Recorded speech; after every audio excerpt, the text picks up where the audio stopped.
Vous avez l'air optimiste sur l'issue de ce référé. Oui, je le suis relativement dans la mesure où le magistrat a lui-même indiqué à l'audience qu'il estimait que les dossiers présentaient une certaine urgence, dans la mesure où il s'agissait dans les deux cas de familles avec enfants en bas âge. Donc je pense qu'on peut être relativement et raisonnablement plutôt optimiste. Ça s'est déjà vu, une condamnation de la préfecture sous astreinte, comme ça, sous astreinte financière? Alors, l'astreinte financière, non, mais le juge en général fait injonction, c'est une forme juridique, à l'administration d'avoir à loger.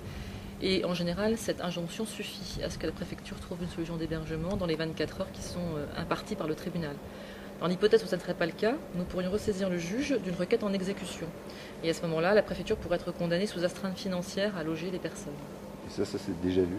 Non, puisqu'à Dijon, à chaque fois que la préfecture a été condamnée, elle a hébergé. Preuve d'ailleurs que quand elle veut, si je puis dire, elle peut.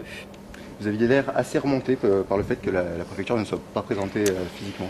Moi, je trouve absolument lamentable, pour être parfaitement clair, que la préfecture ne daigne pas se déplacer devant son juge naturel, qui est le juge administratif, pour fournir des explications qui lui appartiennent, et qu'elle se contente de déposer toujours 10 minutes avant les audiences, donc dans des conditions de contradiction, principe du contradictoire tout à fait non respecté, des mémoires dans lesquelles généralement elle ne dit pas grand-chose, ce qui était le cas aujourd'hui.